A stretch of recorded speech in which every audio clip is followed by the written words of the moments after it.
Assalamualaikum warahmatullahi wabarakatuh. Kami dari kelompok 1 akan mempresentasikan materi mengenai teori evolusi sebelum Darwin. Adapun anggota dari kelompok 1 yang pertama adalah Imro'atus Sholihah dengan NIM 12208193009. Yang kedua adalah Salisa Aslamasari dengan NIM 12208193011. Yang selanjutnya adalah Renung Dia Santiasih dengan NIM 12208193050. Yang keempat adalah Bagas Wahyu Ramadian dengan NIM 12208193059. Yang terakhir adalah Sofia Oktasya Fitri dengan NIM 12208193110. Seperti yang diungkapkan oleh Charles Darwin pada tahun 1809, yakni "This is not the strongest of the species that survive, not the most intelligent, but the one most responsive to change", yang berarti bukan berarti yang terkuat dalam spesiesnya yang mampu bertahan, bukan pula yang paling cerdas, tapi yang paling responsif pada perubahan. Yang pertama adalah pengertian evolusi. Evolusi merupakan proses perkembangan yang mengalami perubahan sedikit demi sedikit dalam jangka waktu yang lama.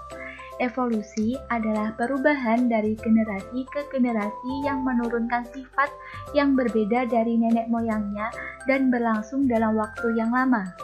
Dalam pengertian yang lain, evolusi adalah perubahan atau perkembangan secara lambat, pertumbuhan atau perubahan lambat, proses perkembangan segala bentuk kehidupan secara lambat atau berangsur-angsur. Dalam ensiklopedi umum, pengertian evolusi adalah proses pertumbuhan dan perkembangan secara teratur.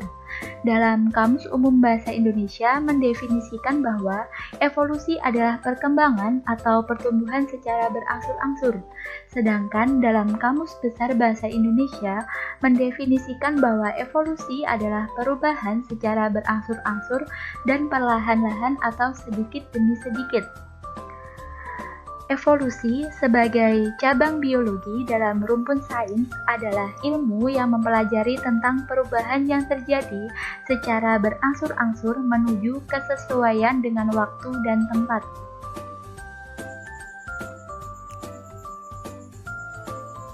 Masa pra-Darwin. Pemikiran evolusi tentang nenek moyang bersama dan transmutasi spesies telah ada paling tidak sejak abad ke-6 Masehi dan diperinci oleh seorang filsuf Yunani bernama Anaximander. Selain itu, beberapa orang dengan pemikiran bersama meliputi Empedokles, Lucretius, seorang biologiwan Arab yang bernama Al-Jahiz, filsuf dari Persia yang bernama Ibnu Miskawayh, dan Iwan Asofa, serta filsuf dari Cina yang bernama Zhuangzi.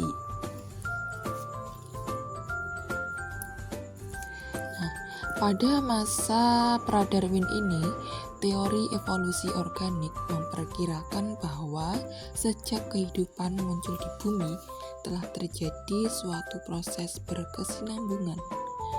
Organisme yang hidup berasal dari bentuk-bentuk sebelumnya. Variasi-variasi yang besar adalah sebagai hasil respon makhluk hidup terhadap perubahan lingkungan. Respon ini berupa perubahan struktur dan fungsi tubuh makhluk hidup individu yang kemudian dilangsungkan kepada generasi selanjutnya melalui proses suatu pewarisan sifat yang telah mengalami perubahan itu. Dan pada masa pra-Darwin terjadi dua masa, yakni pada masa fikisme dan masa adaptasi dan transformasi. Pada masa fikisme ini berisi tentang makhluk hidup diciptakan dengan suatu desain dan tujuan tertentu. Kemiripan adalah suatu kebetulan, sedangkan kelainan adalah sebuah kutukan.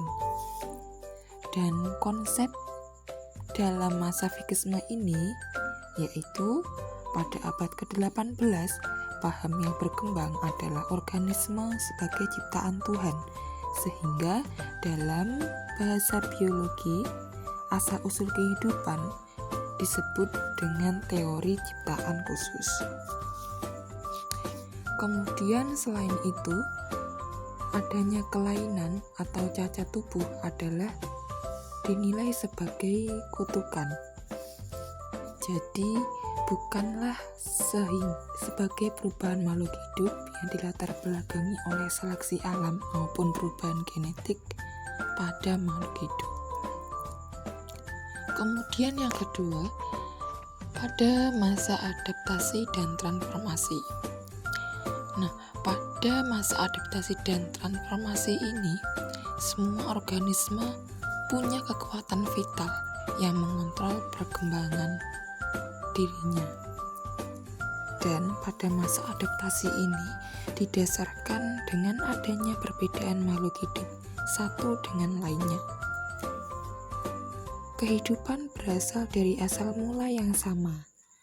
Respons fungsional yang dimiliki oleh individu makhluk hidup akan diwariskan kepada keturunannya.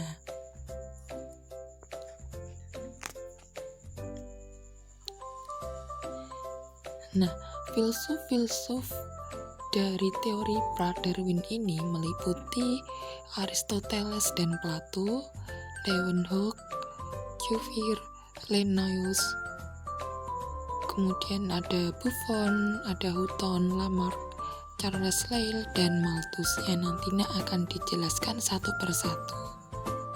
Teori evolusi menurut Islam.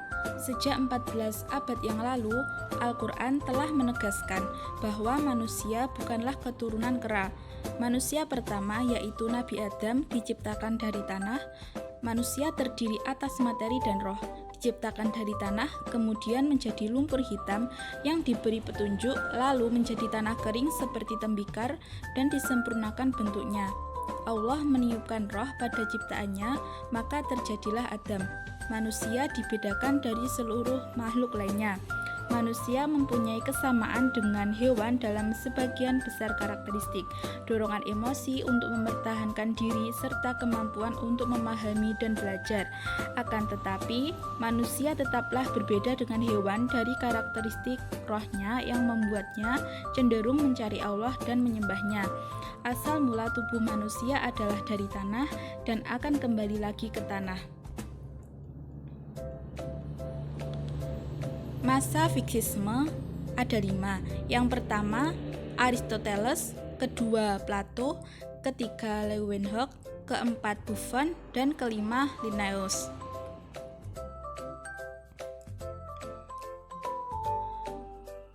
Teori evolusi menurut Aristoteles merupakan murid dari Plato yang berargumen bahwa pengetahuan tentang dunia datang melalui pengalaman yang diinterpretasi nalar. Aristoteles menganut teori skala alami, di mana skala alami membahas bahwa adanya klasifikasi bentuk kehidupan berdasarkan tingkat kompleksitas.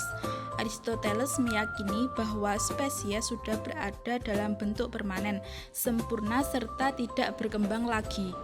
Menurutnya, tiap-tiap bentuk kehidupan memiliki anak tangga yang telah ditentukan untuknya pada tangga tersebut, dan setiap anak tangga ini telah terisi. Untuk selanjutnya, teori evolusi menurut Plato. Filsuf Yunani awal ini menyatakan bahwa seluruh alam di dunia, termasuk manusia modern, terbentuk dari satu sistem. Ini berarti manusia modern pasti berasal dari cara yang sama seperti hewan lainnya. Para orang Yunani tidak menerima bahwa struktur binatang, termasuk manusia, telah dimodifikasi atau diubah sejak mereka dilahirkan. Plato menerima gagasan bahwa makhluk hidup tidak berubah, dan pendapatnya tersebut mempengaruhi para filsuf dan ilmuwan hingga pertengahan abad ke-19. Untuk selanjutnya, teori evolusi menurut Leeuwenhoek. Ia menyatakan teori bahwa makhluk hidup Sel dari benda tak hidup setelah melakukan percobaan dengan merendam jerami selama 7 hari dan menemukan mikroorganisme yaitu paramecium dari potongan jerami tersebut dengan menggunakan mikroskop. Konsep ini disebut dengan konsep generatio spontanea atau kelahiran yang spontan. Kemudian teori evolusi menurut Cuvier. Cuvier menyatakan bahwa makhluk hidup terbentuk dan punah setelah adanya bencana.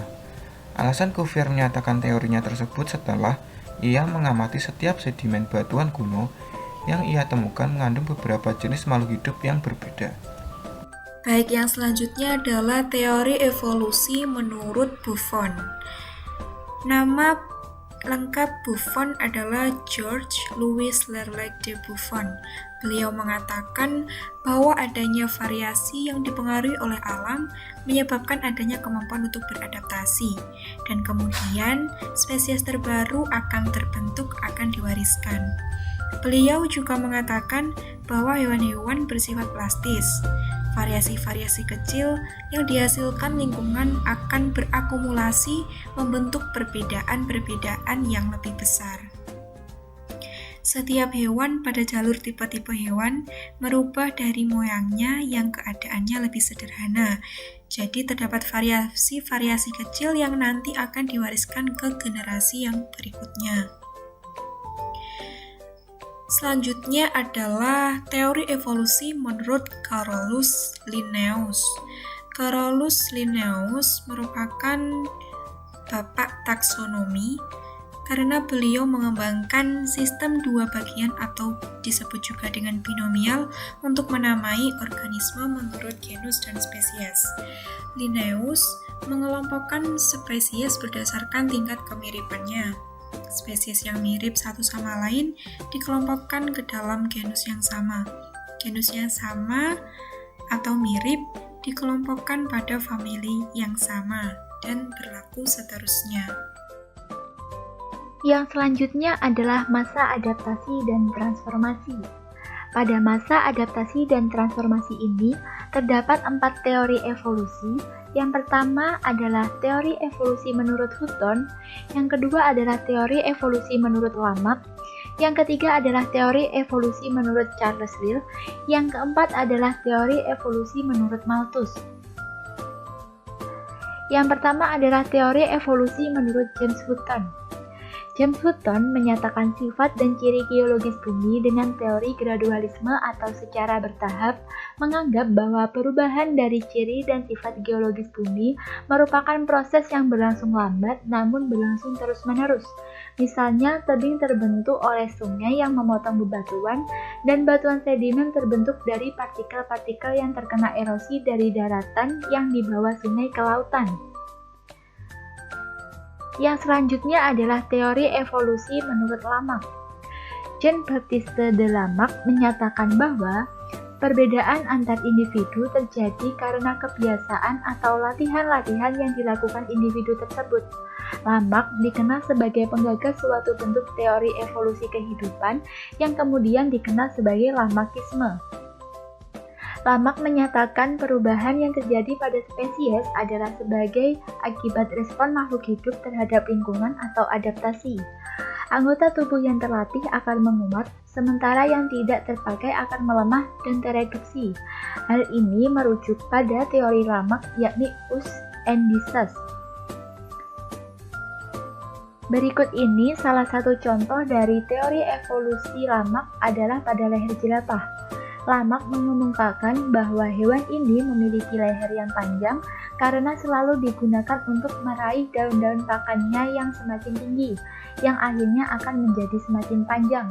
Perkembangan leher jerapah ini merupakan produk kumulatif dari generasi-generasi sebelumnya. Teori evolusi menurut Charles Lyell.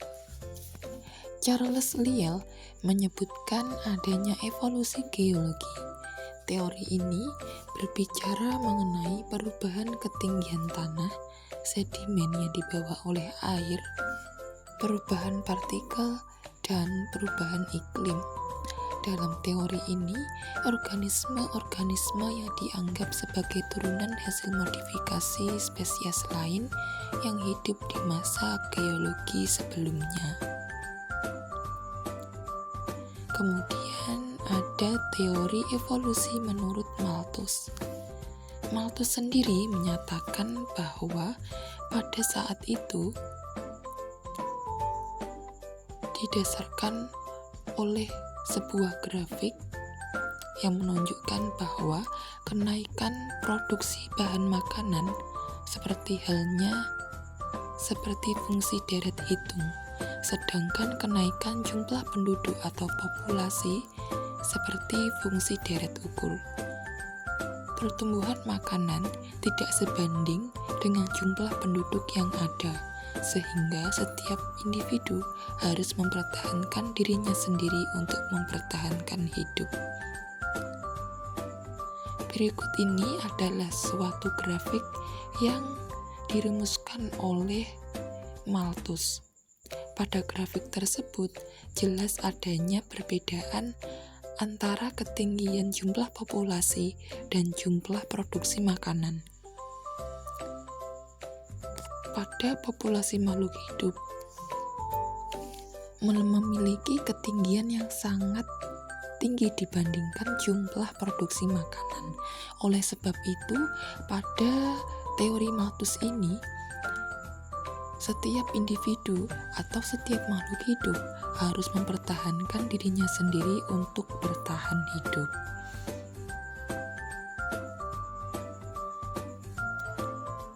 Sekian, terima kasih. Mohon maaf apabila ada kurang lebihnya. Wabillahi taufik wal hidayah. Wassalamualaikum warahmatullahi wabarakatuh.